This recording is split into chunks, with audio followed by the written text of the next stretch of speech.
Yo guys, today I will be playing Splatoon, but more precisely, when you see my gameplay in the background, I will talk about another topic that I've been thinking about and I meant to explain is my two biggest regrets in my entire Splatoon career. As many of you know, I've been playing this game for around 10 years, almost around a decade. I had breaks here and there, obviously, but overall, yeah, I would say it's pretty close to 10 years. Starting off, my biggest regret, well, my regret number one, is not starting my content sooner. I started making content in Splatoon 2. Well, I have some videos in Splatoon 1, but I was not really taking it seriously at the time.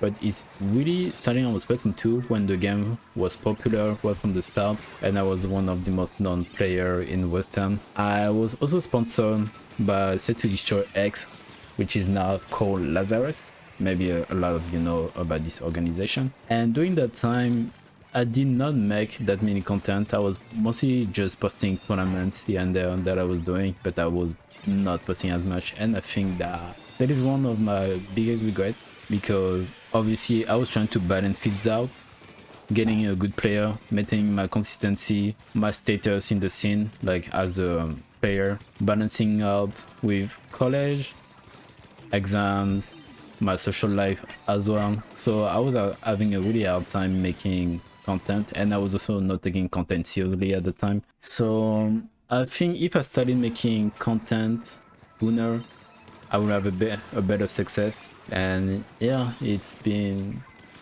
I just didn't put enough time into it. Like, it's no one's fault but mine, to be honest. It's just, yeah, I was not taking content seriously while I had a lot of opportunities, especially during the time when I was sponsored in 2017, 2018.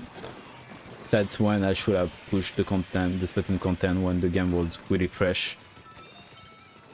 And yeah, maybe that would have created bigger opportunities for me, and I would have been able to bounce back into something even bigger. But yeah, that's the story about that. Like, I should have started making content sooner, and I think a lot of guys, if this ever a Splatoon 4, nice, make content from the start, or even you can even start now, like posting videos here and there on anything. It doesn't even have to be Splatoon, to be honest. It can be any other games or even real life tips. If you have something in mind, just do it, to be honest. Don't be afraid to be on the camera or about your voice. Just do it. You have a lot of people that are willing to receive those kind of tips, especially when the video is very authentic. It doesn't have to be all flashy and everything, just authentic. It's like talking to someone in a one-on-one, face-to-face, having a conversation. And so yeah, don't hesitate. And bouncing back on the second topic, it's kind of funny because it's also related to hesitation. My second biggest regret in my Splatoon career is staying too much in my comfort zone. More especially my lack of confidence in my own skills after Splatoon 2. A quick story. When I was sponsored by Set to Destroy X back in 2017, 2018, like I said earlier, Splatter shot, I was really good with shooters. Like, I was incredible.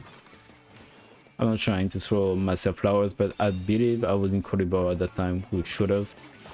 However, it was more on the mental aspect of the game. I was not raging or anything, and if I was raging, it was never towards my teammate, it was towards myself. And when Spider Shot, Buster Bomb Splashdown got nerfed, followed by Tentatek Splat Bomb Inkjet got also nerfed, I was forced to play NZAP in November 2017 until March 2018. And honestly, I think that was the hardest hardship I ever faced in my Splatoon career, because I went from playing a very aggressive weapon to a very defensive weapon. I had to play support, and I'm not a support player even in general, because before video games I used to play football, soccer for 5 years at high level, and yeah, I was a attacker, I was in the front line. So defending was always way more difficult for me, to be honest. It was mostly painting the ground, getting your armor ready for your team. And I felt useless, to be honest. I felt like a armor bot at the time in Splatoon 2. So it was really hard mentally during that time, because I feel like I could do so much more, but I was brave. I was so limited by my weapons that I could not play anything else for the sake of my team. I don't regret not switching weapon during that time, but it's more on the second in Splatoon 3. Early Splatoon 3, that was the splash meta. I love splash, like there was no problem about it, but I played way too much, and when I felt like I was reaching my limits, I kept being stubborn about it, while there was some other weapons I could have picked and that were more fitting of my skills, my movement, because as many of you know or don't know, I'm a movement player. I like moving around, I like discovering parkour, tricks, just such. I just like exploring the game, seeing in depth what we can do about the game and use it in a real match. So when Splatoon's temper was introduced into the game, I was looking at the weapon. Before anyone even played it, I was thinking this weapon has so much potential, it looks so good. I wanted to pick it up, but a part of me was afraid. I was afraid that I will fail, because back in Splatoon 2, when it had the Zap meta, the very first Zap meta in November 2018, I failed. I won tournament still, but I was not comfortable at all. Like, I had some of my worst individual tournaments. I was not confident at all, especially in a tournament, Genesis 5 in January 2018. That was the hardest tournament that I faced mentally. I was having so much trouble seeing the tournament, and it was also the longest tournament I ever played in my Splatoon career. It was a LAN tournament. For LAN, if people don't know what is a LAN is a tournament offline, and you face other players. I won this tournament. We won this tournament with Splatoon Show X, but it was very difficult for me because I could tell I was not playing good at all, to be honest. Like, thinking back about it, I was so average compared to what I could offer. I was very nervous, I didn't want to throw, and the whole tournament, it was not even me against my opponent, it was more myself against myself, if that makes sense. It's like I was fighting my own demons while I was playing the tournament. I'm not trying to throw, I'm not trying to disappoint people, especially when we were the favorite of the tournament. If we are to lose this tournament, it would be very bad for my reputation. I was caring about a lot about that during that time, for my status. And yeah, that was very difficult. Thankfully, we managed to win, but that was very difficult. We had two close matches, especially. The first one, it was against the pickups, we won 3-2. Second was against Team Olive, 3-2. Then we lost against Legacy in Winners Finals, 3-1. I think that was that. Well, I will show a picture on the screen with the score, and yeah, we managed to sweep the tournament towards the end. We came back, won 4-2 or 4-1. Yeah, we won the tournament after that, but holy crap, that was really exhausting. But yeah, to say that that tournament, that period really impacted my motivation towards the game, because I was really struggling with that specific role, support. Being a support, it was really difficult for me, because back then I was really aggressive, and then I had to switch to the complete opposite. But yeah, I could say I was not feeling good with support weapons during the time. Then the end of Splatoon 2, no more content, the game being stalled, being more and more defensive. I was bored, and I felt like I was Loki Brandon. Honestly, like meso spam, well, whatever. I'm not gonna go into that. back in Splatoon 3, regarding the Splatoon's temper, I wanted to pick up the weapon, but I was afraid of my own skills, my confidence. Limiting myself too much. It's not my teammate's fault, by no any means. Anything I'm saying right now is my own fault. Like, if this a guilty person, that's myself, that's it. Like, there's no one else. I made my own decisions.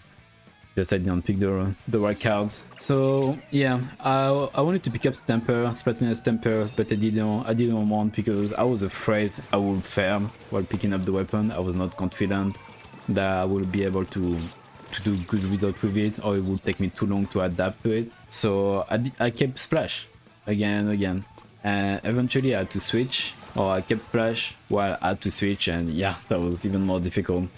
But yeah, that's for the start. Splatoon's temper. The second weapon is Decavitator, Splatana Decave. This weapon, when it got introduced into the game, I had so much fun using the weapon. It felt so aggressive.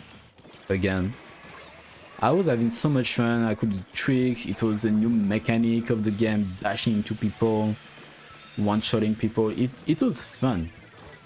I had a lot of fun with this weapon, but again, I did not bring this weapon into tournaments because a bit later, nobody was really using the weapon in Western, and I was looking at my surroundings. I was thinking, okay, is the weapon actually good, or I'm actually gaslighting myself? So eventually I stopped playing the weapon because I had no one around and I felt like it was a waste of time, and that was a mistake. This one was a mistake because nowadays this same weapon who didn't get any buff is one, if not the best weapon in the game currently. So yeah, I should have just trust myself more instead of caring about what people were thinking. I should have kept going. I should have picked up Stamper in the first place. I should have picked up the cave, and yeah, that would have completely changed. During my prime duty area in Splatoon 2, or even when I pick up Splatoon shot, Tent attack, or the aggressive weapon you saw me use, I was not caring at all. Yeah, I was not caring at all about anybody but myself. I was very selfish because deep down I knew if I want to get better, I should stop caring about those things. And it's kind of weird because in real life I'm actually very selfish in a way that I want to do what is best for me. Obviously there are times where you have to be in a team settings, but I perform better on my own. That's what I'm trying to say. And in Splatoon I don't pick up the right choice at the end of Splatoon 2 and Splatoon 3. Yeah, those two are my two biggest regrets in the game, in my Splatoon career. That is to say, I hope this video was very helpful for some of you that have been wondering what I think about all of this, like if I had any regrets also. And yeah, I will see you next time. Thank you for watching.